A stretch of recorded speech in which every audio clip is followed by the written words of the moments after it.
വെക്കുകയാണെങ്കിൽ കുറഞ്ഞ പക്ഷം ഞായറാഴ്ചയെങ്കിലും അത് ഒരു കത്രിക കൊണ്ട് വൃത്തിയാക്കി വെച്ച് വേണം സഭായത്തിന് വരാൻ. നിന്റെ കൂറ താടിയായിട്ട് ഞായറാഴ്ച വരരുത്. താടി വെക്കുകയാണെങ്കിൽ അത് ഞായറാഴ്ചയെങ്കിലും വൃത്തിയാക്കണം. ചിലതിൻ്റെ താടി കണ്ടാൽ വെള്ളം പോലും കുടിക്കാൻ. മീശ വെക്കാതിരിക്കുന്നതാണ് നല്ലത് പെന്തിക്കോസുകാര്, എൻ്റെ അഭിപ്രായമാ. പിന്നെ വെക്കുകയാണെങ്കിൽ കുറഞ്ഞ പക്ഷം ഞായറാഴ്ചയെങ്കിലും അത് അല്ല കർത്തൃമേശയ്ക്കകത്തിൻ്റെ മീശ എല്ലാം കൂടെ വീണ് പിന്നെ അവിടുത്തെ നിൽക്കുന്നതിന് അത് കുടിച്ചേ. ഇപ്പൊ പിന്നെ എല്ലാവർക്കും ഈ കഷായം കൊടുക്കുന്ന പോലെ ആയതുകൊണ്ട് കുഴപ്പമില്ല. സമ്പത്തുകളുടെ അപകാരവും സന്തോഷത്തോടെ സഹിച്ചു.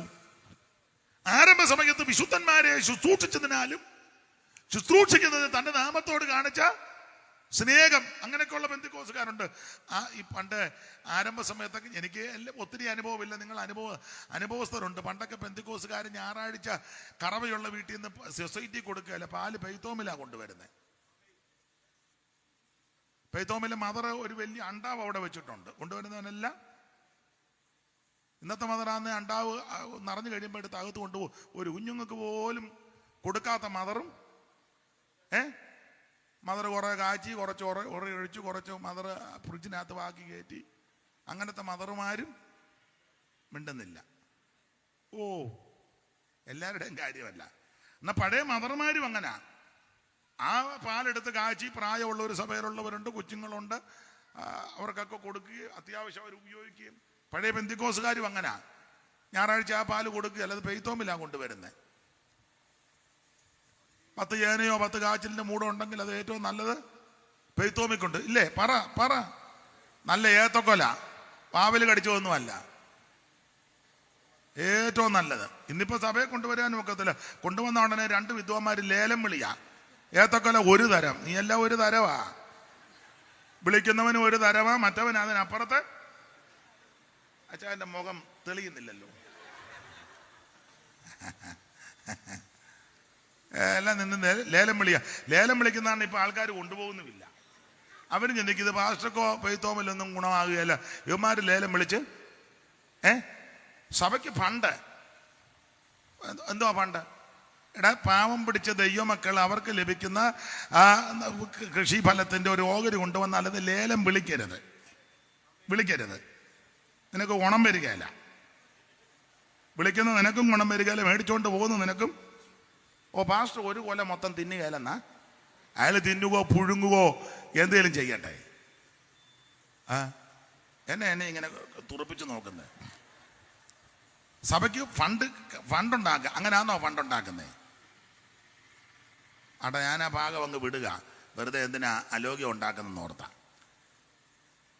അതുകൊണ്ട് അങ്ങനെ വല്ല ലേലം വിളി ഉണ്ട് ഇന്നുകൊണ്ട് അങ്ങ് നിർത്തണം. അത് പെയ്ത്തോമല്ലിക്കട്ടെ, പ്രാർത്ഥിച്ചതങ്ങൾ എടുക്കട്ടെ. നിന്റെ ഗർഭഫലത്തെയും കൃഷിഫലത്തെയൊക്കെ ദൈവം അനുഗ്രഹിക്കും. അവർക്കത് മൊത്തം ഒക്കത്തില്ലെങ്കിൽ അവൻ ആർക്കെങ്കിലും കൊടുക്കും. ഇല്ലാത്ത വിശ്വാസികളുണ്ടല്ലോ, അവർ വരുമ്പോൾ അവർക്ക് അങ്ങനെ കൊടുക്കുന്നവരുണ്ട്. എനിക്കറിയാം ഒരു കർത്തൃദാസി, ഞാനിവിടെ അവിടെ നിൽക്കുമ്പോഴാണ് ഞായറാഴ്ച കുറേയേറെ അരി കെട്ടിയപ്പോൾ സഭയിൽ ഒരു പ്രായമുള്ള അമ്മയുണ്ട്. അവരെ വിളിച്ച് വെച്ച് അരി കൊടുത്ത് വിടുന്ന ഞാൻ എൻ്റെ കണ്ണുകൊണ്ട് കണ്ടതാ. അങ്ങനെയുള്ളവരും ഉണ്ട്. നീ അത് കയറി ലേലം വിളിക്കരുത്. പാവം പിടിച്ച തള്ള 3 മുട്ട കൊണ്ടുവന്ന് ഇരുന്ന് മുട്ട നീ ഇട്ട മുട്ടയാണോ? അത് കോഴിയിട്ട മുട്ടയല്ലേ? മുട്ട ഒരു തരം. മുട്ട എടുത്ത് നിന്നെയാ എറിയണ്ടേ? 2 മുട്ടയ്ക്ക് ലേലം വിളിയാ. പാസ്റ്റർക്ക് കൊളസ്ട്രോൾ ഉള്ളത് കൊണ്ട് മുട്ട പാസ്റ്റർക്കൊക്കെ അല്ലേ പാസ്റ്റർ പിള്ളേർ കാണാം, നിങ്ങൾ കഴിക്കും. ഇല്ലേ ആരെങ്കിലും വരുമ്പോൾ നീ തന്നെ അല്ലേ നിനക്ക് വെളുപ്പ് പിടുങ്ങി തരും. നമുക്ക് ആ വിഷയം വിടാം. ആരംഭ സമയത്ത് വിശുദ്ധന്മാരെ ഞാൻ പാസ്റ്റർമാർക്ക് ഗുണം വരുന്ന കാര്യമാണ് പറഞ്ഞത്. എന്നിട്ടും അതുങ്ങൾക്കൊരു സന്തോഷമില്ലേ? എന്നെ ചെയ്യാൻ നിങ്ങൾക്ക് ഗുണം വരുന്ന കാര്യമാണ് പറഞ്ഞിട്ടും കാര്യമില്ല. എന്നാ അതുങ്ങളെങ്കിലും ഒരു ഉത്സാഹത്തോടെ ഇരിക്കണ്ടേ? അവരെന്നെ ഇങ്ങനെ തുറച്ചു. ദൈവത്തിന് മഹത്വം. അപ്പൊ ശ്രദ്ധിക്കുക, ആരംഭ സമയത്ത് ഇവര് കർത്താവിന്റെ വേലയ്ക്ക് ചുമല് കൊടുത്തവരാ, തീക്ഷണതയോടെ ദൈവത്തെ സേവിച്ചവരാ. എന്നാൽ ചില കാലങ്ങൾ കഴിഞ്ഞപ്പോൾ ഇവര് ക്ഷീണിച്ചതിന് തെളിവ് 12 ക്ഷീണിച്ചതിന് തെളിവ് 6:12 ആദ്യമായി 6:12 ക്ഷീണിച്ചതിന് തെളിവ്. അങ്ങനെ നിങ്ങൾ മന്ദതയുള്ളവരാകാതെ വിശ്വാസത്തിലും ദീർഘക്ഷമയാലും വാഗ്ദത്തങ്ങളെ അവകാശമാക്കുന്നവരുടെ അനുകാരികളായി. അപ്പോൾ മന്ദതയായി, മന്ദത ക്ഷീണിച്ചതിന് തെളിവാ മന്ദത. ഇനി 12:12 വായിക്കാം. 12 തളർന്ന കൈയും കുഴഞ്ഞ മുഴങ്കാലും നിവർത്തുവി. അപ്പോൾ കൈ തളർന്നു, കാല് കുഴഞ്ഞു, അതാ ക്ഷീണിച്ചെന്ന് പറഞ്ഞത്. ഇങ്ങനെ ക്ഷീണിച്ച് തളർന്നു പോയി. ക്ഷീണിച്ച് തളരാൻ കാര്യം എന്നാണെന്നറിയാമോ? ഇവർക്കൊരു ചിന്ത, വിട്ടുപോകുന്നത് അബദ്ധമായോ, ഉപേക്ഷിച്ചത് മണ്ടത്തരമായോ, വേണ്ടാന്ന് വെച്ചത് ഭോക്ഷത്വമായോ, ആ പള്ളിയും പട്ടക്കാരെയും പൗരോഹിത്യവും ആചാരങ്ങളും അനുഷ്ഠാനങ്ങളും ഉത്സവങ്ങളും പെരുന്നാളുകളും ഇതെല്ലാം ഇട്ടേച്ച് ഉപേക്ഷിച്ച് വേണ്ടാന്ന് വെച്ചത് മണ്ടത്തരമായോ, വിട്ടുപോയത് ഭോക്ഷത്വമായോ എന്നൊരു ചിന്ത അകത്ത് കയറിയപ്പോൾ ക്ഷീണിച്ചു. ചിലര് പിന്മാറ്റത്തിലേക്ക് പോയി, ചിലര് പോകാൻ സാധ്യതയുണ്ട്. അപ്പോൾ അങ്ങനെയുള്ളവരെ ഉറപ്പിക്കാൻ വേണ്ടി എഴുതിയ ലേഖനമായ എബ്രായ ലേഖനം എന്ന് പറഞ്ഞാൽ, നിങ്ങൾ വിട്ടുപോകുന്നത്, ഉപേക്ഷിച്ചത്, വേണ്ടാന്ന് വെച്ചത് മണ്ടത്തരമല്ല, വിട്ടതിനേക്കാൾ ശ്രേഷ്ഠമേറിയ സ്ഥലത്താ ദൈവം നിങ്ങളെ കൊണ്ടുവന്നിരിക്കുന്നത്. ഉപേക്ഷിച്ചതിനേക്കാൾ മെച്ചപ്പെട്ട സ്ഥലത്താ ദൈവം നിങ്ങളെ കൊണ്ടുവന്നിരിക്കുന്നത്. ഇന്ന് രാത്രി എന്നെ കേൾക്കുന്ന പ്രിയരെ, നീ വിട്ടത് ഉപേക്ഷിച്ചതൊന്നും മണ്ടത്തരമല്ല. ഞാൻ വെന്തിക്കോസി വന്നിട്ട് 10-35 വർഷമായി, ഇന്ന് വരെ തോന്നിയിട്ടില്ല വന്നത് അബദ്ധമായെന്ന്. ഇപ്പോഴും ഖേദമാണ്, നേരത്തെ വരാൻ ഒക്കാഞ്ഞതാ. ഇന്ന് വരെ തോന്നിയിട്ടില്ല വന്നത് അബദ്ധമായെന്ന്. സ്തോത്രം. ഇപ്പോഴും സങ്കടം എന്നാന്ന് ചോദിച്ചാൽ, ചെറുപ്പത്തിലേ വരാൻ ഒത്തില്ലല്ലോ എന്നാ. സൺഡേ സ്കൂളൊന്നും പഠിക്കാൻ ഒത്തില്ല, സങ്കടമാണ്. ഇതിനകത്ത് വന്നത് അബദ്ധമൊന്നുമല്ല.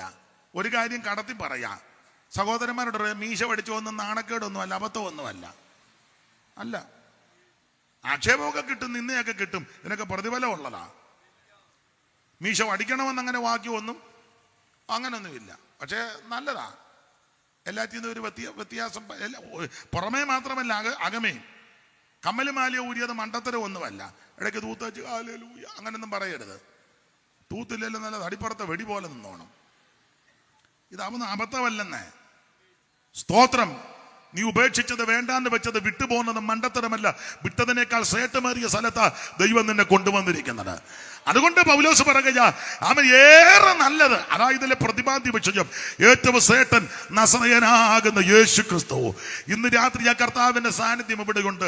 മാറത്ത് പൊൻകച്ച കെട്ടിയവനായി, ചുട്ടുപടിപ്പിച്ച് വെള്ളോടിന് സദൃശമുള്ള പാദമുള്ളവനായി, 7 നക്ഷത്രം വലങ്കയിൽ പിടിച്ച് നിലവിളക്കണ നടുവിൽ നെലിയങ്ക് ധരിച്ച് നടകൊള്ളുന്ന നസറായൻ, ധന്യനാകുന്ന ഏകാധിപതി, താൻ മാത്രം അമർത്യതയുള്ളവൻ, ആരും കാണാത്തവൻ, കാണാൻ പറ്റാത്ത അദൃശ്യനാകുന്ന സർവജ്ഞനായ സർവശക്തനായ യേശു ക്രിസ്തു ഇന്ന് രാത്രി നമ്മുടെ നടുവിലുണ്ട്.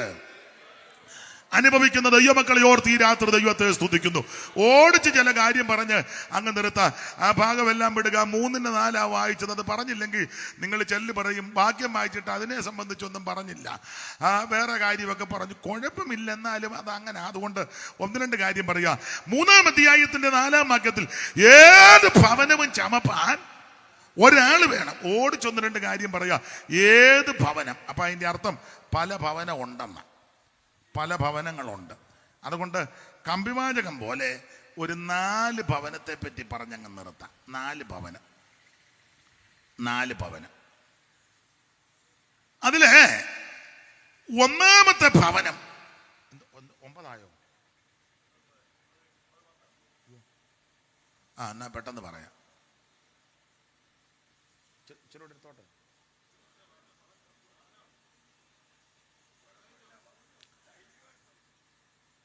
ഏത് ഭവനവും ചമപ്പാൻ ഒരാള് വേണമെന്ന.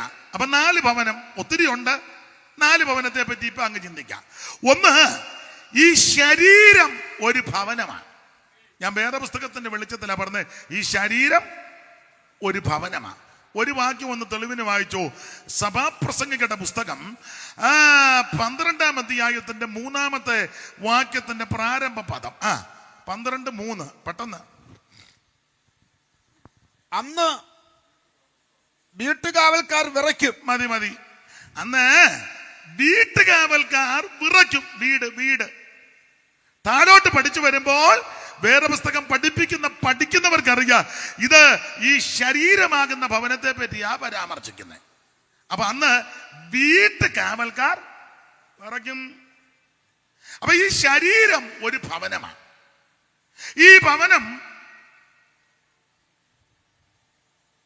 ദൈവം തമ്പുരാൻ സൃഷ്ടിച്ചതാണ്. മണ്ണുകൊണ്ട് ദൈവം മനുഷ്യനെ സൃഷ്ടിച്ചു. 5 ദിവസം കൊണ്ട് പൂജന കേജര വസ്തുക്കളെ മുഴുവൻ ദൈവം സൃഷ്ടിച്ച് തദനന്തരം തൻ്റെ സാദൃശ്യത്തിലും സ്വരൂപത്തിലും ദൈവം മണ്ണുകൊണ്ട് മനുഷ്യനെ നിർമ്മിച്ചു.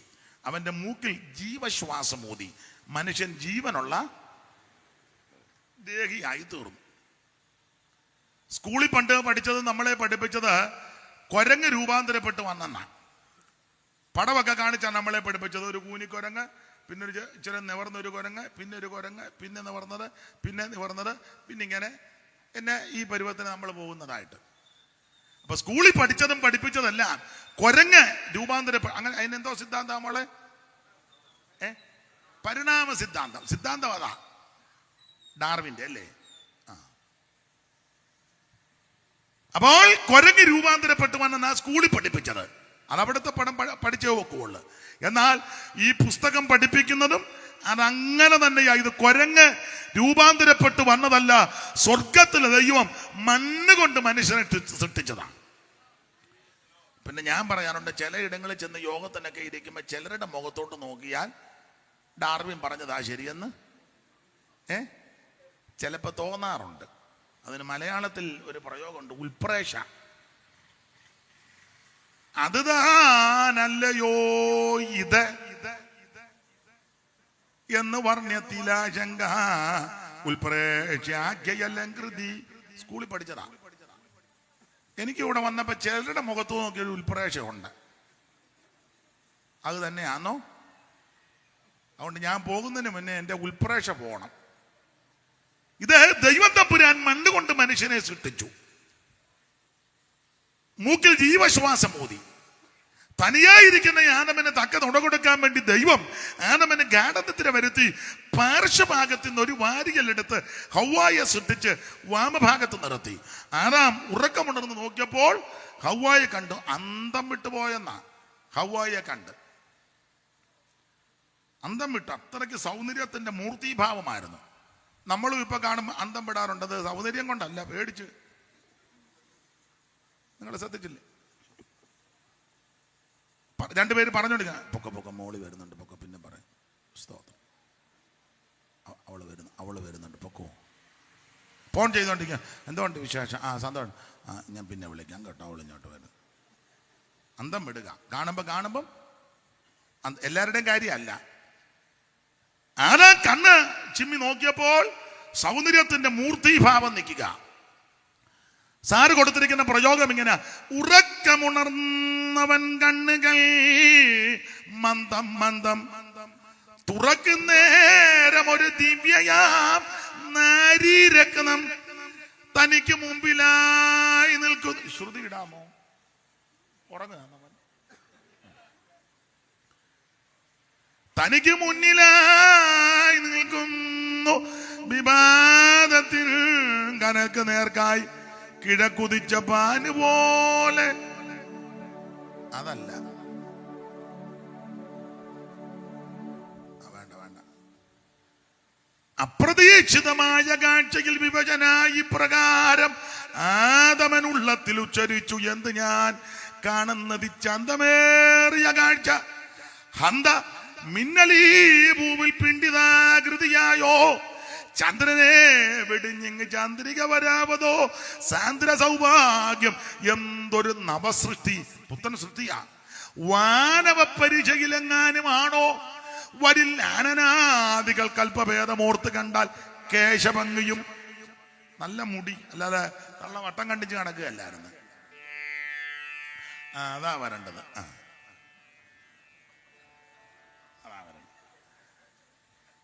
കേശഭംഗിയും, ചെറുടെ ശബ്ദം കുറച്ച്, കേശഭംഗിയും മുഖാംബുജത്തിലാചകൻ പോലെ കളിയാടുന്ന ജാതിയും പുഞ്ചിരി കൊണ്ട് തിരിയ ജാതിയും വജപ്പെടും അഞ്ചിതമായ ദന്തപ്രഭയും മുകുളവും പാടലാതരം മനോമോഹനാസികയും പേടമാനടിപണി തീടുന്ന മിഴികളും ഉല്ലസൽ കല്ലോലം പോലിളകൻ ചില്ലി യുഗം നല്ലൊരു ധാടിമത്തെ വെല്ലുന്ന ഖണ്ഡങ്ങളും വിസ്തരിക്കാൻ നേരമില്ലാത്തത് കൊണ്ടാണ്. ഈ ഹവ്വയെ കണ്ട ആദാം അത്ഭുതപ്പെട്ടു പോയി. കാരണം കേശഭംഗി, നല്ല മുടി, ഇഷ്ടംപോലെ മുടിയാ.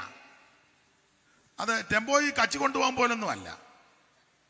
അതൊക്കെ കെട്ടി ഒതുക്കി വൃത്തിയായിട്ട്.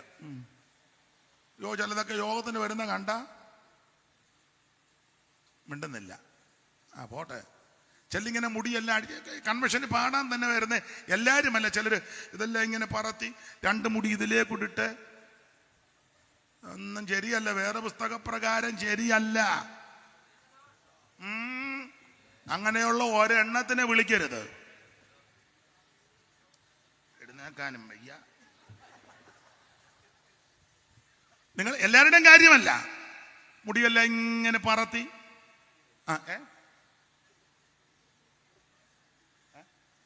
ഏതാണ്ട് പറഞ്ഞു. ദൈവമക്കളുടെ സ്റ്റേജിൽ കേറ്റരുത്. അതിനാ കാരണം എന്നാ? കാരണം നിങ്ങളെ വീട്ടിൽ പോയി വായിച്ചാൽ മതി. സംഖ്യ 5.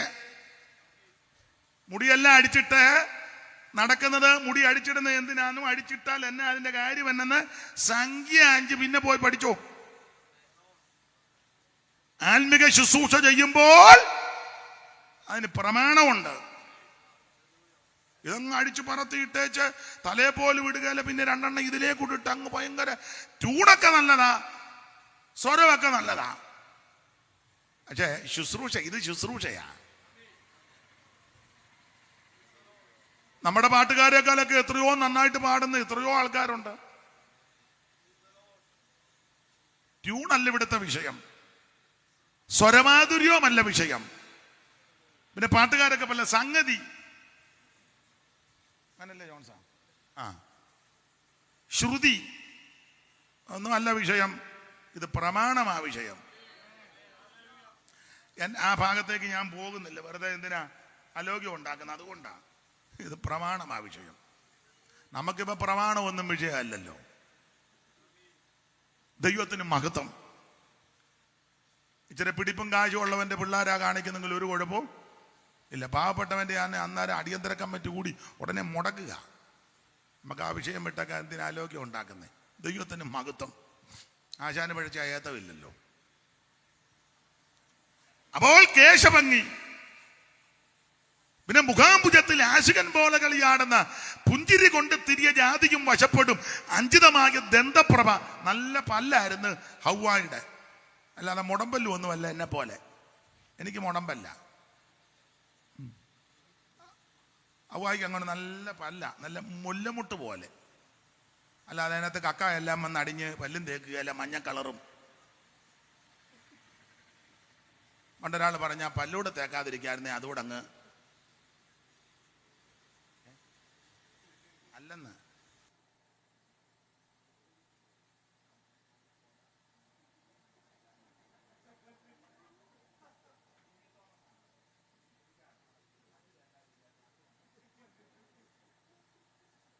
വേറെ കേസാ. നിങ്ങൾ ഇവർ പിന്നെ പറഞ്ഞു തരും.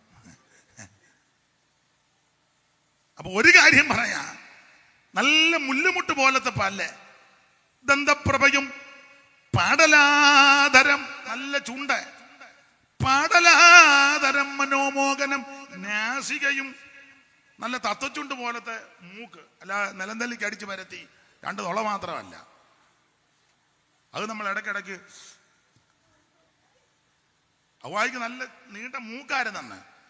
പാടലാധരം, മനോമോഹനം, നാസികയും പേടമാനടിപണിതിയിടുന്ന മിഴികളും, മാൻ പോലും നാണിച്ചു പോകുന്നതൊക്കെ നല്ല കണ്ണ്, പേടമാനടിപണിതിയിടുന്ന മിഴികളും, ഉല്ലസൽ കല്ലോലം പോ ഇളകും ചില്ലിയുഗം. ചില്ലിയുഗം എന്ന് പറഞ്ഞാൽ പുരികക്കൊടി. അത് കല്ലോലം പോലെ ഇളകുകയാണ്. കല്ലോലം വെള്ളത്തിലാ. കാറ്റടിക്കുമ്പോൾ ഈ വെള്ളം ഇങ്ങനെ ഇളകുന്നത് പോലെ ഹവ്വായിയുടെ പിരികം ഇങ്ങനെ. അല്ലാതെ പിരികമെല്ലാം മടിച്ച് അതെല്ലാം പറിച്ചു കളഞ്ഞേച്ച് അങ്ങനെയുള്ള ഹവ്വാമാര് നമ്മുടെ ഇടയിലും ഉണ്ടെന്ന്. പിരികമെല്ലാം മടിച്ച് പറഞ്ഞ് ഇവളിങ്ങനെ കിടക്കും, മറ്റവള് വന്നെല്ലാം പറഞ്ഞു. കൊരിന്ത്യലേഖനത്തിലുണ്ട്, തന്നെത്താൻ ഏൽപ്പിച്ചു കൊടുത്തെന്ന. അവ അങ്ങനല്ല, നല്ല പിരികക്കൊടിയായിരുന്നെന്നാ. ഉല്ലസൽ കല്ലോലം പോൽ ഇളകഞ്ചില്ലി യുഗം, നല്ലൊരു ദാടിമത്തെ വെല്ലുന്ന ഗണ്ഡങ്ങളും, ഗണ്ഡം കവിള്, ദാടിമം മാതളപ്പഴം. അപ്പൊ കവിയുടെ ഭാവനയാ, രണ്ട് മാതളപ്പഴം എടുത്ത് ഇവിടെ വെച്ചിരിക്കുന്നത് പോലെ നല്ല കവിള്. നമ്മുടെ കവിളല്ല, ഒട്ടി ഉള്ള വീടിയെല്ലാം വലിച്ച് പഴയ വട്ടുസോഡ ഇരിക്കുമ്പോല അതിനിടയ്ക്ക് രണ്ട് അണപ്പല്ലും കൂടെ പോയി, തീർന്ന്. അതുപോലൊന്നും അല്ല ഹവ്വായുടെ ആദാമിന്. ദൈവം സൃഷ്ടിച്ചതല്ലേ, ദൈവം സൃഷ്ടിച്ചത് കൊണ്ട് ഒരപാകതയുമില്ല. സങ്കീർത്തനക്കാരൻ പാടുക, നീ ഭയങ്കരവും അതിശയകരമായി എന്നെ സൃഷ്ടിച്ചിരിക്കുകയാൽ ഞാൻ നിന്നെ മഹത്വപ്പെടുത്തുകയാ. എന്നെ കേൾക്കുന്ന പ്രിയരെ, ഈ ശരീരം ഒരു ഭവനമാ, ഇത് ദൈവം സൃഷ്ടിച്ചതാ. ഏത് ഭവനവും ചമപ്പാൻ ഒരാൾ വേണം. ശരീരം ഒരു ഭവനമാ. ഓടിച്ചു പറയുക, ഈ ശരീരമാകുന്ന ഭവനത്തെ മദ്യത്തിനും മയക്കുമരുന്നിനും ലഹരി പദാർത്ഥങ്ങൾക്കും പാപകൃതികൾക്കും വേണ്ടി വിനിയോഗിക്കരുത്. നിങ്ങളെ വിലയ്ക്ക് വാങ്ങിയിരിക്കാൻ താങ്കൾക്കുള്ളവരല്ല. ആകയാൽ നിങ്ങളുടെ ശരീരം കൊണ്ടും ദൈവത്തെ മഹത്വപ്പെടുത്തണം. നിങ്ങളുടെ അവയവങ്ങൾ അനീതിയുടെ ആയുധങ്ങളാക്കാതെ നീതിയുടെ ആയുധങ്ങളായി ദൈവത്തിന് സമർപ്പിക്കണം. എങ്ങനെ? ഈ ലോകത്തിന് അനുരൂപരാകാതെ. എന്റെ പ്രിയ സഹോദരന്മാരെ, സഹോദരിമാരെ, ദൈവം നമുക്ക് തന്നിരിക്കുന്ന ഈ ശരീരം, ഇത് ദൈവം സൃഷ്ടിച്ചതാ, ഇത് ദൈവത്തിന്റെ കരുണയാ, ഇത് ദൈവം നമുക്ക് തന്നിരിക്കുന്ന ശരീരമാ. മദ്യത്തിന് ഏൽപ്പിക്കരുത്, മയക്കുമരുന്നിന് കൊടുക്കരുത്, ലഹരി പദാർത്ഥങ്ങൾക്ക് വിട്ടുകൊടുക്കരുത്. ഇന്ന് രാത്രി ഈ ശരീരമാകുന്ന ഭവനം ദൈവത്തിന് സമർപ്പിക്കുക. ദൈവത്തിന് മഹത്വമുണ്ടാകട്ടെ, ദൈവത്തിന് മഹത്വമുണ്ടാകട്ടെ, ദൈവത്തിന് മഹത്വമുണ്ടാകട്ടെ. ഇത് പവിത്രമായി കൊണ്ട് നടക്കണം. ആമേൻ. ദൈവത്തിന്റെ മന്ദിരത്തെ നശിപ്പിക്കുന്നവനെ ദൈവം നശിപ്പിക്കും. ഇതിനകത്ത് ഏച്ചുകെട്ടും വെച്ചുകെട്ടും ഒന്നും വേണ്ട. വൃത്തിയായിട്ട് കൊണ്ട് നടക്കണം. ശുചിത്വം അത്യാവശ്യമാ. ആവശ്യമില്ലാത്ത വെച്ചുകെട്ടൊന്നും ഇതിനകത്ത് പാടില്ല. കാരണം ഏത് മനുഷ്യനും ഉറച്ചു നിന്നാൽ ഒരു ശ്വാസമാ. അതുകൊണ്ട് ഈ ശരീരം ഇവിടുന്ന് മാറ്റപ്പെടുന്ന ഒരു ദിവസമുണ്ട്. ഒരു ദിവസം മരണം നിന്നെ വന്ന് പിടികൂടും. മരണത്തിന്റെ തണുത്തകരം വന്ന് നിന്നെ തപ്പും. അതുകൊണ്ട് ഒത്തിരി വെച്ചുകെട്ട് ഏച്ചുകെട്ട് ഒന്നും വേണ്ട. ഇത് വൃത്തിയായിട്ട് കൊണ്ട് നടക്കണം. താടിയുള്ളവരാണെങ്കിൽ കുറഞ്ഞ പക്ഷം ഞായറാഴ്ചയെങ്കിലും അത് ഒരു കത്രിക കൊണ്ട് വൃത്തിയാക്കി വെച്ച് വേണം സഭായത്തിന് വരാൻ. നിന്റെ കൂറ താടിയായിട്ട് ഞായറാഴ്ച വരരുത്. താടി വെക്കുകയാണെങ്കിൽ അത് ഞായറാഴ്ചയെങ്കിലും വൃത്തിയാക്കണം. ചിലതിൻ്റെ താടി കണ്ടാൽ വെള്ളം പോലും കുടിക്കാൻ. മീശ വെക്കാതിരിക്കുന്നതാണ് നല്ലത് പെന്തിക്കോസുകാര്. എൻ്റെ അഭിപ്രായമാ. പിന്നെ വെക്കുകയാണെങ്കിൽ കുറഞ്ഞ പക്ഷം ഞായറാഴ്ചയെങ്കിലും അത് അല്ല കർത്തൃമേശയ്ക്കകത്തിൻ്റെ മീശ എല്ലാം കൂടെ വീണ് പിന്നെ അവിടുത്തെ നിൽക്കുന്നതിന് അത് കുടിച്ചേ. ഇപ്പൊ പിന്നെ എല്ലാവർക്കും ഈ കഷായം കൊടുക്കുന്ന പോലെ ആയതുകൊണ്ട് കുഴപ്പമില്ല. ശ്രദ്ധിക്കണം. ഇതൊക്കെ മുടിയൊക്കെ വെട്ടി വൃത്തിയാക്കണം. ഇതുപോലൊന്നും വെട്ടണമെന്ന് ഞാൻ പറയുന്നില്ലെങ്കിൽ യോഗ്യമായിരിക്കണം. പാടാൻ വരുന്നവരും പ്രസംഗിക്കാൻ വരുന്നവരും ഒക്കെ എല്ലാവരും ഒരാളുടെ കാര്യമല്ല. വൃത്തിയായിരിക്കണം, യോഗ്യമായിരിക്കണം. എന്നെ ദൈവവചനം പഠിപ്പിച്ചത് ഗുരുക്കന്മാരിൽ പ്രധാനപ്പെട്ട ആളായിരുന്നു എം വി ചാക്കോ സാറ്. അദ്ദേഹം കടന്നുപോയി. നല്ലൊരു കർത്തൃദാസൻ. ഞാൻ ഉടക്കാൻ പോകുകയല്ല. നല്ല കാര്യമാണെന്ന് തോന്നിയാൽ ഞാനത് ഉൾക്കൊള്ളും. അപ്പൊ അദ്ദേഹം അദ്ദേഹത്തിന് അറിയാം. ബൈബിൾ ക്ലാസ്സിൽ പഠിപ്പിച്ചപ്പോൾ അദ്ദേഹം പറഞ്ഞു, മക്കളെ നിങ്ങൾ മുടി വെട്ടുമ്പത്തെ കൃതാവ് ഒത്തിരി ഇറക്കരുത്. ഈ ചെവി ഇത് കണ്ടോ, ഇങ്ങനെ ആയിരിക്കണം. ഞാൻ അന്ന് തുടങ്ങിയതാ. നിങ്ങൾക്ക് ചിലപ്പോൾ ഉൾക്കൊള്ളാൻ മനസ്സിലായിരിക്കും. നിങ്ങൾ ചിലപ്പോൾ അംഗീകരിക്കാലോ, ഒരു വിശുദ്ധൻ ഇറങ്ങിയിരിക്കുന്നു. നല്ല കാര്യമാണോ? അത് നല്ലതാ. ഞാൻ അന്ന് അത് അനുഷ്ഠിക്കാൻ തുടങ്ങി. കുഴപ്പമൊന്നും വന്നിട്ടില്ല. ചില പാസ്റ്റർമാരെ കണ്ടില്ല, വീതുളി പോലെ ആയിരിക്കുന്നത്. എല്ലാവരുടെയും കാര്യമല്ല. ഒരു പഴയ സഭയിൽ പ്രസംഗിക്കാൻ ചെന്നു. അന്ന് ഒരു ദൈവദാസൻ എനിക്കൊരു ഷർട്ട് തന്നു. അദ്ദേഹം അമേരിക്ക പോയിച്ച് വന്നപ്പോൾ തന്നതാ. ഒരു കളറിന്റെ കളർ എനിക്ക് പറയാൻ അറിയത്തില്ല. എന്തുവാണോ, വെള്ളയല്ല, ക്രീമും അല്ല, അതിൻ്റെ പേര് ഞാൻ കളറിന് അല്ലല്ല, ആഷ് കളർ. അത് കുറച്ചുകൂടെ ലൈറ്റായിട്ട് വരും ആ സഹോദരൻ്റെ കളറിൻ്റെ. പക്ഷെ ഇത്ര ഇറക്കമൊക്കെ ഉണ്ട്. അപ്പം ഞാൻ അതിട്ടുകൊണ്ടൊരു സഭയെ ശുശ്രൂഷയ്ക്ക് ചെന്നു. ശുശ്രൂഷ കഴിഞ്ഞപ്പം എല്ലാവർക്കും ഇഷ്ടപ്പെട്ടു. അവൻ മുന്നിരുന്ന ഒരു അപ്പച്ചൻ, പ്രായമുള്ള ഒരു അപ്പച്ചനാ. മുമ്പോട്ട് വന്ന് എല്ലാവരും കേക്കെ കൈ തന്നെ വെച്ച് പറഞ്ഞു, എവിടാ വീട്? ഇന്നെടുത്താ. നല്ല പ്രസംഗമായിരുന്നു. ഇനിയും മാറണം. ഞാൻ പറഞ്ഞാട്ടെ, പിന്നെ ഇനിയും വരുമ്പം ഇത്രയും ഷർട്ട് ഇട്ടുകൊണ്ട് ഇവിടെ വന്ന് പ്രസംഗിച്ചേക്കരുത്. എല്ലാവരുടെയും കേക്കെ. ഞാനത് അംഗീകരിച്ചു. ഞാൻ പറഞ്ഞില്ല അപ്പച്ച അങ്ങനെ ഇനി വരത്തില്ല. അല്ല, അയാളുടെ കൊങ്ങായിക്ക് പിടിക്കാനോ താനിത് പറയാൻ താൻ ആരാടോ? അന്ന് എനിക്ക് ആ സഭയിൽ നിന്ന് സ്വോത്ര കാഴ്ച തന്നു. ഞാൻ അതുമായിട്ട് അടൂര് വന്ന് വെള്ളത്തുണി മേടിച്ചു, ഷർട്ട് തയ്പ്പിച്ചു. ചില നാൾ കഴിഞ്ഞ് വീട്ടിൽ തന്നെ ആ സഭയിൽ ശുശ്രൂഷയ്ക്ക് വിളിച്ചു. ഞാൻ ഈ വെള്ള ഷർട്ട് തയ്ച്ചാ തന്നെ. യോഗം കഴിഞ്ഞപ്പോൾ ഈ അപ്പച്ചൻ തന്നെ വന്ന് കൈ തന്ന് വലിയ സന്തോഷം. എന്നിട്ട് പാസ്റ്ററോട് പറഞ്ഞു, പുള്ളിക്ക് ഇന്ന് ഉച്ചയ്ക്ക് വീട്ടിലാ ഭക്ഷണമെന്ന്, കൊണ്ടുപോവുക. ഈ അപ്പൻ ആരെ അങ്ങനെ കൊണ്ടുപോകുന്ന അപ്പനല്ല. അപ്പൊ പാസ്റ്റർ പറഞ്ഞു പൊക്കോളാൻ പറഞ്ഞു. ഞാൻ ദൈവനാമത്തിന്റെ മഹത്വത്തിന് അങ്ങ് പറയാം. വർഷങ്ങൾക്ക് മുമ്പാ, അന്നത്തെ കാലം. അപ്പൊ പുള്ളി പറഞ്ഞു, കുഞ്ഞെ, ഞാൻ പലരോടും ഇങ്ങനെ പറയാം, അവരാരും അംഗീകരിക്കത്തില്ല, അനുസരിക്കുകയല്ല. നീ ഇതനുസരിച്ചല്ലോ, ദൈവം നിന്നെ അനുഗ്രഹിക്കും, നിനക്ക് ദോഷമൊന്നും വരികയല്ല. നീ കർത്താവിൻ്റെ വേലയിൽ വളർന്നു വരും. വീട്ടിൽ ചെന്ന് ഭക്ഷണമൊക്കെ തന്ന്, അന്നത്തെ കാലത്ത് പൊതുവിൽ അങ്ങ് പറഞ്ഞേക്കാം, അന്നത്തെ കാലത്ത് പൈസയുടെ കണക്ക് പറഞ്ഞതല്ല, 5000 രൂപ തന്നു അന്നത്തെ കാലത്ത്. ഇന്നത്തെ ഒരു 50,000-ന്റെ പകിട്ടല്ല. അപ്പൊ ഞാൻ പൈസയുടെ കണക്കല്ല പറഞ്ഞത്. നല്ല കാര്യങ്ങള്, നമുക്ക് ഉപദേശങ്ങൾ ഗുണീകരണത്തിനും ശുദ്ധീകരണത്തിനും ഉതകുന്നത് ആര് തന്നാലും നീ അനുസരിച്ചാൽ നിനക്കൊരു കുഴപ്പവും വരികയില്ല. ദൈവത്തിന് മഹത്വം. അതുകൊണ്ട് ഒരു കാര്യം പറയും, ഒത്തിരി ഏച്ചുകെട്ടും വെച്ചുകെട്ടുമൊന്നും ഇതിൽ കൊടുക്കരുത്. ഇത് നിലനിൽക്കുന്നതല്ല, പുഴുപോലെ ക്ഷയിച്ചു പോകുന്നതാണ്.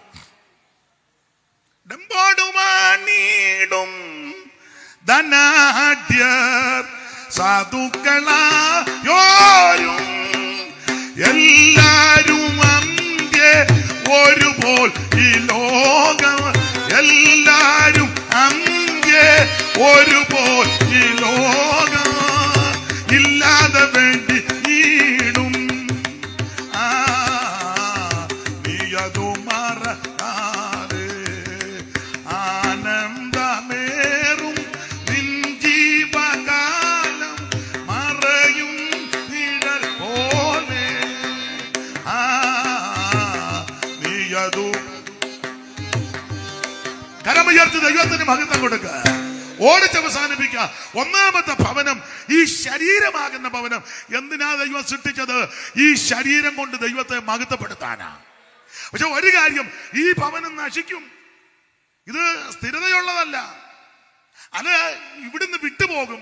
പോകുന്നതിന്റെ ലക്ഷണമുണ്ട്. ലക്ഷണമാണ് മുമ്പേ വായിച്ചേ. ആ 3-ാം വാക്യം മുതൽ വായിച്ചേ. 12:3 മുതൽ ഓടിച്ചു വായിച്ചോ. 12:3 മുതൽ ഓടിച്ചു വായിര്. സഭാപ്രസംഗം 12:3 മുതൽ. അന്ന് വീട്ടുകാവൽക്കാർ വിറയ്ക്കും. പിന്നെ ബലവാന്മാർ കുനിയും. വീട്ടുകാവൽക്കാർ വിറയ്ക്കും പറഞ്ഞാൽ കൈയെല്ലാം വിറയ്ക്കുമെന്നായി പറഞ്ഞതിന്റെ അർത്ഥം. ഇങ്ങനെ വെട്ടുവാറവെന്നൊക്കെ പറയും. പ്രായമാകുമ്പോ അങ്ങനെ ഉണ്ടാകും. കാപ്പിയൊന്നും കൈ നിൽക്കുകയല്ല. പിന്നെ വീട്ടുകാവൽക്കാർ വിറയ്ക്കും, ബലവാന്മാർ കുനിയും. ബലവാന്മാർ കുനിയും. പിന്നെ അരയ്ക്കുന്നവർ ചുരുക്കമാകിയാൽ അടങ്ങിയിരിക്കും. പല്ലൊന്നും അധികം കാണുകയില്ല. ഇപ്പൊ തന്നെ ചുരുക്കമാ ഉള്ളത്, വെപ്പുവാ.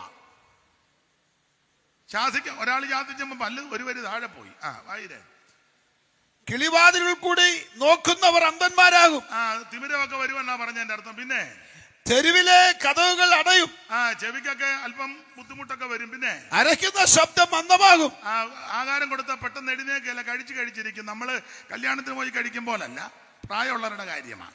നമ്മളൊരു നല്ല പെരുക്കുന്ന കാരണം ആദ്യം അവിടെ വെച്ചിരിക്കുന്ന മുഴുവൻ വെളിയിൽ നിന്നങ്ങ് കഴിക്കും.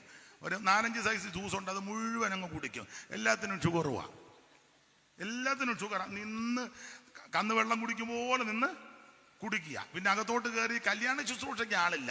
ഭക്ഷണത്തിന് ഇവിടെ ഭയങ്കര തള്ള. എന്നാളൊരു തള്ളയെ കണ്ട് തെളിയിച്ച് ലാസ്റ്റ് കുറേ എണ്ണം ബാഗിനകത്തൂടെ ആപ്പിൾ ഓറഞ്ചും എല്ലാം ഫ്രീ ആയിട്ട് കിട്ടുന്നതല്ലേ, അവർക്ക് സിബിടാൻ മേല. ഇതെല്ലാം എടുത്ത് അകത്ത് വെച്ചിട്ട് ഫ്രീ ആയിട്ട് കിട്ടുന്നതല്ലേ, ഫ്രീ അല്ലേ. ആ വായിരേ. ശബ്ദം മന്ദമാകും, പക്ഷികളുടെ ശബ്ദത്തെങ്കിൽ ഉണർന്നു പോകും. ഉറക്കമൊന്നുമില്ലെന്നാ പറഞ്ഞതിന്റെ അർത്ഥം. പിന്നെ പാട്ടുകാരികളൊക്കെയും തളരുകയും ചെയ്യും. ശബ്ദത്തിന് പതറിച്ചൊക്കെ ഉണ്ടാകും. പതറിച്ച വെള്ളി അടിക്കുമെന്ന് ചിലപ്പോഴതില്ല, ഇന്ന് മുഴുവൻ വെള്ളിയായിരുന്നെന്ന്. അതാ പോകാനുള്ള സമയമായി, അതാ വെള്ളി. അന്നവർ കയറ്റത്തെ പേടിക്കും. പിന്നെ വഴിയിൽ ഭീതികൾ ഉള്ളതായി തോന്നും എന്ന് പറഞ്ഞാൽ ശ്വാസോച്ഛ്വാസമൊക്കെ മന്ദഗതിയിലാകും.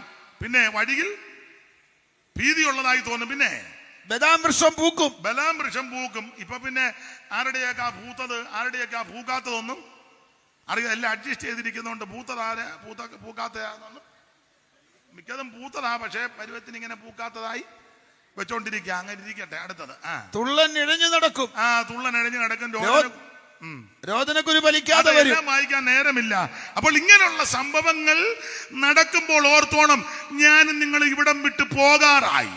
അതുകൊണ്ട് ഇന്ന് രാത്രി എന്നെ കേൾക്കുന്ന മാന്യ സഹോദരങ്ങളോട് പറയട്ടെ, മരണത്തിന്റെ തണുത്ത കരം വന്ന് തപ്പുന്നതിന് മുമ്പ് നീ യേശുവിനെ രക്ഷിതാവായി സ്വീകരിക്കണം. മറ്റൊരുത്തനും രക്ഷയില്ല. നാം രക്ഷിക്കപ്പെടുവാൻ ആകാശത്തിന് കീഴിൽ മനുഷ്യരുടെ ഇടയിൽ നൽകപ്പെട്ട ഒരേ ഒരു നാമമേ ഉള്ളൂ. അത് നസറയനാകുന്ന യേശു ക്രിസ്തുവിന്റെ പരിശുദ്ധ നാമം.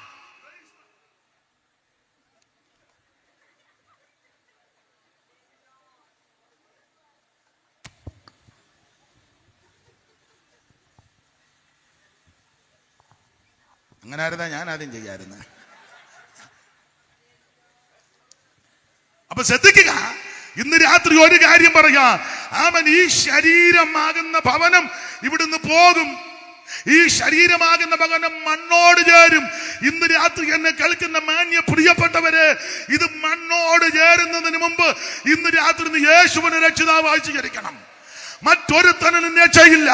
നാം രക്ഷിക്കപ്പെടുവാൻ ആകാശത്തിന് കീഴിൽ മനുഷ്യരുടെ ഇടയിൽ നൽകപ്പെട്ട ഒരേ ഒരു നാമം നസറയനാകുന്ന യേശുവിന്റെ പരിശുദ്ധ നാമം. ഇന്ന് രാത്രി യേശുവിനെ രക്ഷിതാവായി സ്വീകരിക്കുക. കർമ്മമാർഗം കൊണ്ടോ പുണ്യപ്രവൃത്തി കൊണ്ടോ ദാനധർമ്മം കൊണ്ടോ നേർച്ച കാഴ്ച കൊണ്ടോ ആചാരം കൊണ്ടോ അനുഷ്ഠാനം കൊണ്ടോ പാരമ്പര്യം കൊണ്ടോ നീ രക്ഷപ്പെടത്തില്ല. ഞങ്ങൾ പൗരോഹിത്യ കുടുംബത്തിലെയാ രക്ഷപ്പെടത്തില്ല. തോമാശ്രീകാരുടെ പാരമ്പര്യം രക്ഷപ്പെടത്തില്ല. രക്ഷപ്പെടാൻ ഒറ്റ മാർഗം, ഒറ്റ വഴി, യേശു ക്രിസ്തു മാത്രം. Praise the Lord. ഓടിച്ച് അവസാനിപ്പിക്കാം. ദൈവത്തിന് മഹത്വം. ഒന്നാമത്തെ ഭവനം ഈ ശരീരമാകുന്ന ഭവനം. ഇത് കുരങ്ങ് രൂപാന്തരപ്പെട്ടു വന്നതല്ല, ദൈവം സൃഷ്ടിച്ചതാ. എന്തിനാണെന്നറിയാമോ? ദൈവത്തെ മഹത്വപ്പെടുത്തുവാനും ദൈവത്തെ ആരാധിക്കാൻ. ഈ ഭവനം നിലനിൽക്കുന്നതല്ല, ഇതിവിടുന്ന് മാറ്റപ്പെടും. അതിന്റെ ലക്ഷണമായി ഇപ്പം വായിച്ചത്.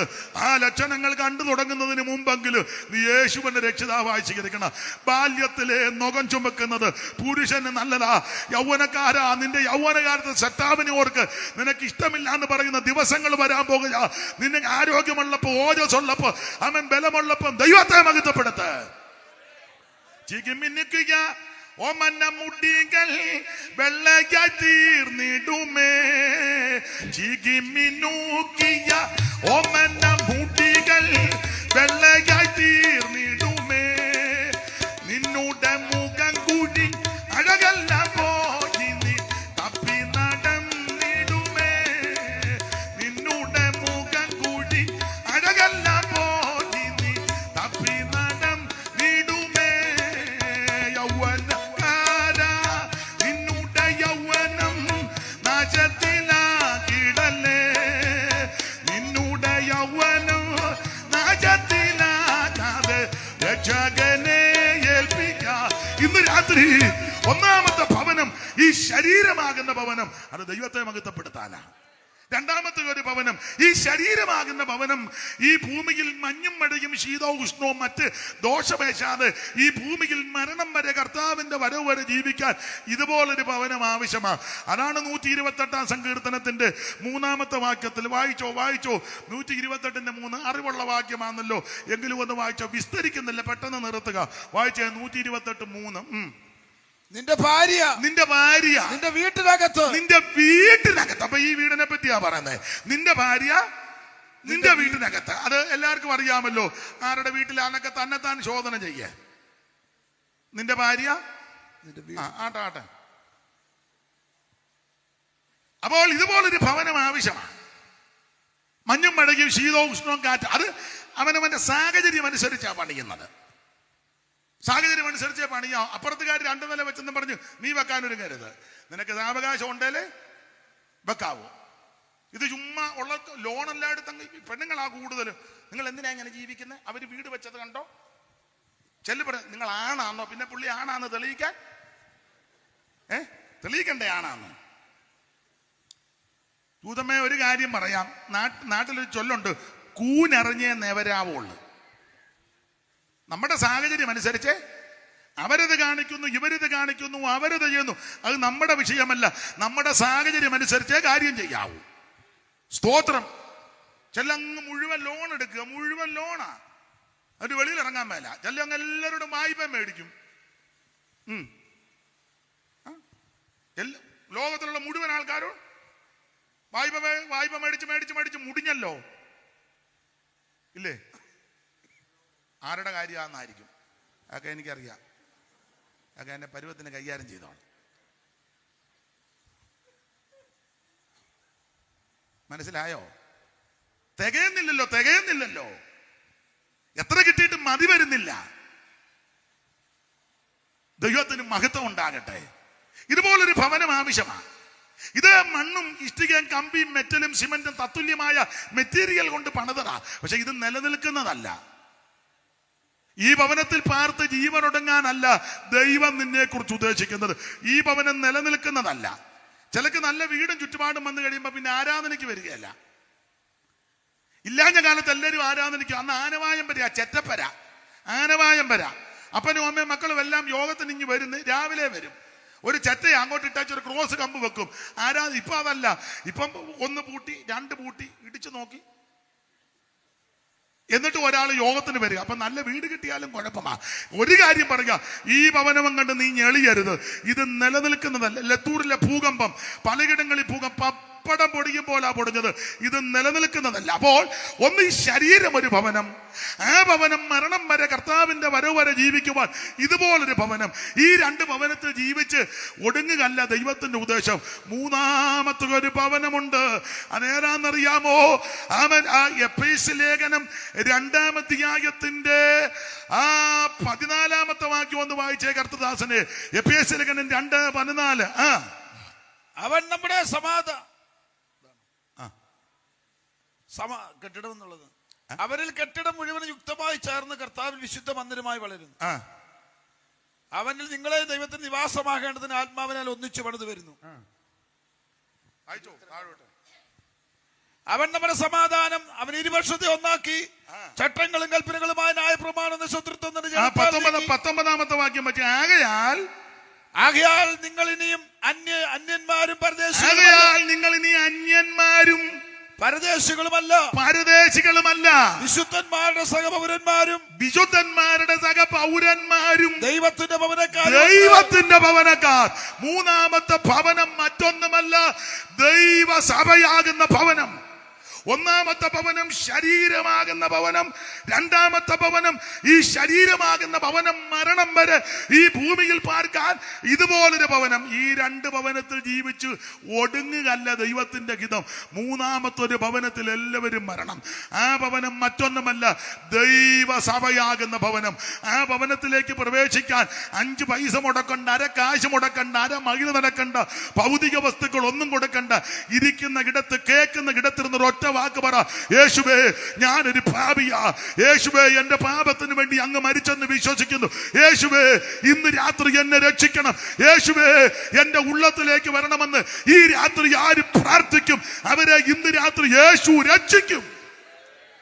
കർത്താവ് രക്ഷിക്കപ്പെട്ടവരെ ദിനംപ്രതി ആ ഭവനത്തിലേക്ക് ചേർത്തോണ്ടിരിക്കുക. ദൈവസഭയാകുന്ന ഭവനം ഇന്ന് രാത്രി അതിന് ചില മുഖാന്തരം കൊണ്ടൊരുങ്ങട്ടെ. ഈ രണ്ട് ഭവനത്തിൽ പാർത്ത് ജീവിതം ഒടുങ്ങാനല്ല, മൂന്നാമത്തെ ഭവനമാകുന്ന ദൈവസഭയിലേക്ക് വരണം. അതിനെന്തോ ചെയ്യണമെന്ന് ചോദിച്ചാൽ യേശുവിനെ ഉള്ളത്തിൽ ഏറ്റെടുക്കണം. ഇന്ന് രാത്രി അനുതാപഹൃദയത്തോട് അവൻ പ്രാർത്ഥിച്ച്, എന്റെ യേശുവേ എന്നെ രക്ഷിക്കണം, എന്റെ യേശുവേ എന്റെ ഉള്ളത്തിലേക്ക് വരണം, എന്റെ യേശുവേ എന്നെ തള്ളിക്കളയരുത്, ഞാൻ അവിടുത്തെ മകളായി മകനായി തീരുവാൻ സമർപ്പിക്കുന്നു, എന്റെ ഉള്ളത്തിൽ വരണമെന്ന് ഇന്ന് രാത്രി ആര് പ്രാർത്ഥിക്കും അവരെ ഈ രാത്രി യേശു രക്ഷിക്കും. അവര് മൂന്നാമത്തെ ഭവനത്തിൽ അംഗമാകും. സമയം പോയത് കൊണ്ട് വിവരിക്കുന്നില്ല. നാലാമത്തെ ഭവനം, ഈ മൂന്ന് ഭവനത്തിൽ വിശ്വസ്തരും വിശുദ്ധരുമായി ജീവിച്ചാൽ നാലാമത്തെ ഒരു ഭവനം നമുക്ക് വേണ്ടി ഒരുക്കുന്നുണ്ട്. അതാണ് നമ്മുടെ കർത്താവ് പറഞ്ഞേച്ചു പോയത്. നിങ്ങളുടെ ഹൃദയം കലങ്ങിപ്പോകരുത്, ദൈവത്തിൽ വിശ്വസിപ്പി, എന്നിലും വിശ്വസിപ്പി. എൻ്റെ പിതാവിൻ്റെ ഭവനത്തിൽ അനേകം വാസസ്ഥലങ്ങളുണ്ട്.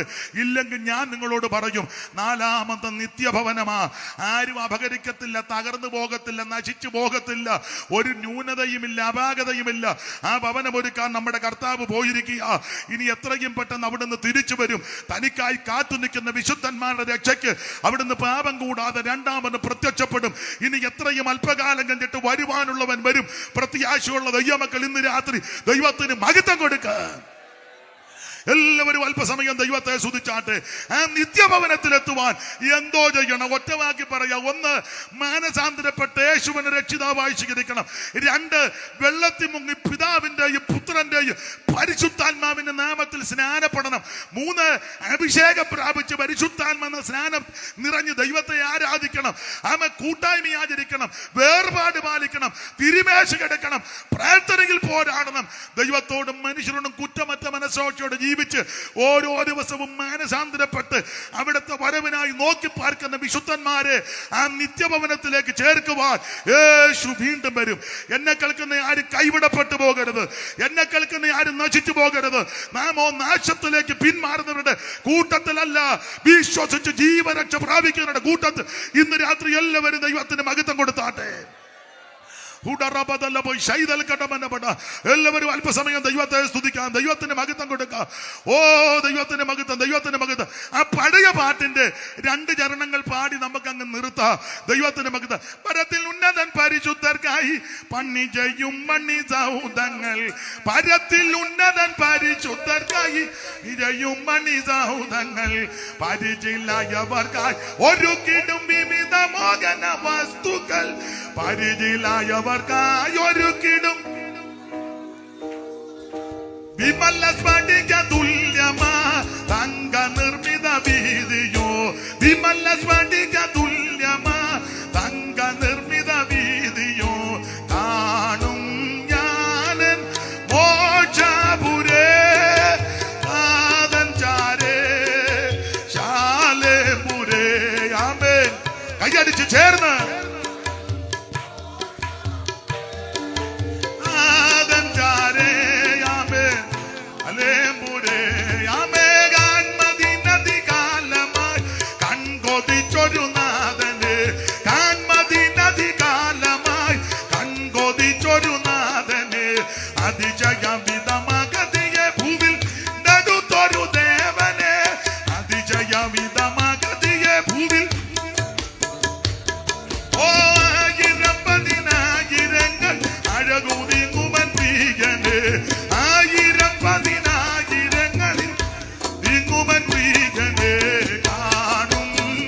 അറിയാവുന്ന ദൈവമക്കൾ കൈയടിച്ചു ചേർന്ന് പാടി.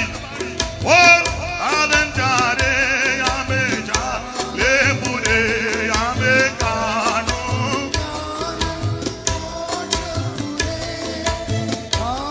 ചാരേ ആമേ ലേപുരേ. ഇവിടനിക്കുന്ന സേവ ചെയ്യൂ അദൃശ്യന പല ദൂതരേ, ഇവിടനിക്കുന്ന സേവ ചെയ്യൂ അദൃശ്യ പല ദൂതരേ. അവിടെ ഞാൻ അവർ തേജസ്സിനുണ്ടല്ല യുവസിക്കവേ, അവിടെ ഞാൻ അവർ തേജസ്സിനുവസി. ഓ വാഴ്ചകൾ അധികാരമാതി ഭൂതസഞ്ജയ ശ്രേഷ്ഠരേ, വാഴ്ചകൾ അധികാരമാതിയ കൈയടിച്ച് ചേർന്ന്. ഓ കാണൂ പ്രത്യാശയോടെ മോക്ഷപുരേ ഓ നാഥൻ ചാരേ ആമേ ചാലേ പുരേ ആമേ കൂടാരവ ശൈതൽ കമന പടവല തിരുമി കമന പടവല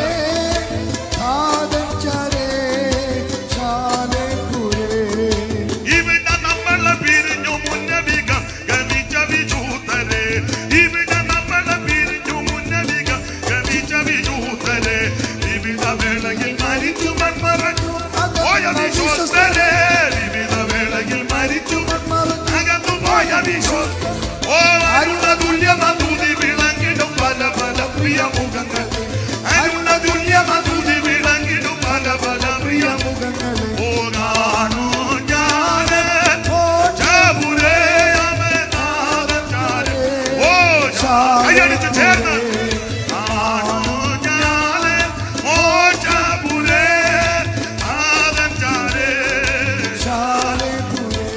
ഓ ഇവയിൽ മാത്രം ധ്യാനമേ കരളിനരുളുന്നാനന്ദ ഇവയിൽ മാത്രം ധ്യാനമേ കരളിനരുളുന്നാനന്ദ ഓ ഇരവും പകലും ഇവയെ പറ്റി ഞാൻ പാടി തീര ഇരവും പകലും ഇവയെ പറ്റി ഞാൻ പാടി തീര ഓ ഇകത്തെ വിട്ട് ഞാൻ പിരിഞ്ഞ ശേഷം ഇത് തന്നെ എനിക്കാലം ഇകത്തെ വിട്ട് ഞാൻ പിരിഞ്ഞ ശേഷം ഇത് തന്നെ ഓ കാണൂ ഞാന്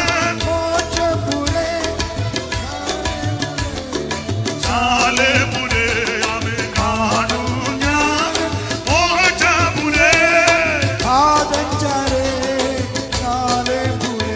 ഓ വിവിധ കനികൾ മാസം തോറും വിളയിക്കും ജീവമരമത് വിവിധ കനികൾ മാസം തോറും വിളയിക്കും ജീവമരമത് അവയിൽ നിലക ജാതികൾ കണ്ണരുള്ള രോഗ ശമനവും അവയിൽ നിലക ജാതികൾ കണ്ണരുള്ള രോഗ ഓ ഫലതുപോലെ ശുഭ്രമായ ജീവനദിയും ഫലതുപോലെ പ്രത്യാശയോടെ കരകളും ഫലതുപോലെ ശുഭ്രമായ ജീവനദിയും ഓ വളർന്നുപോലെ ശുഭ്രമായ ജീവനദിയും ഓ വളർന്നുപോലെ ശുഭ്രമായ ജീവനദിയും ലോറി വളർന്നുപോലെ ശമനപടമല്ല നിരീപികപടമല്ല നിരാജല ദുരീ വിവീര പടമല്ല പ്രത്യാശയോടെ പ്രത്യാശയോടെ ദൈവത്തിന് മഹത്വം ദൈവത്തിന് മഹത്വം ദൈവത്തിന് മഹത്വം ദൈവത്തിന് മഹത്വം ദൈവത്തിന് മഹത്വം ഇന്ന് രാത്രി പ്രത്യാശ വർദ്ധിക്കട്ടെ നിത്യമായ ഭവനം ഞാൻ നിങ്ങൾക്ക് സ്ഥലമൊരുക്കാൻ പോകുന്നു ഞാൻ പോയി സ്ഥലമൊരുക്കി കഴിഞ്ഞാൽ ഞാൻ ഇരിക്കുന്നിടത്ത് നിങ്ങൾ ഇരിക്കേണ്ടതിന് ഞാൻ പിന്നെയും വന്ന് നിങ്ങൾ എന്റെ അടുക്ക ചേർത്തുകൊള്ളു നിങ്ങളുടെ ഹൃദയം കലങ്ങിപ്പോകരുത് ദൈവത്തിൽ വിശ്വസിപ്പി എന്നിൽ വിശ്വസിപ്പി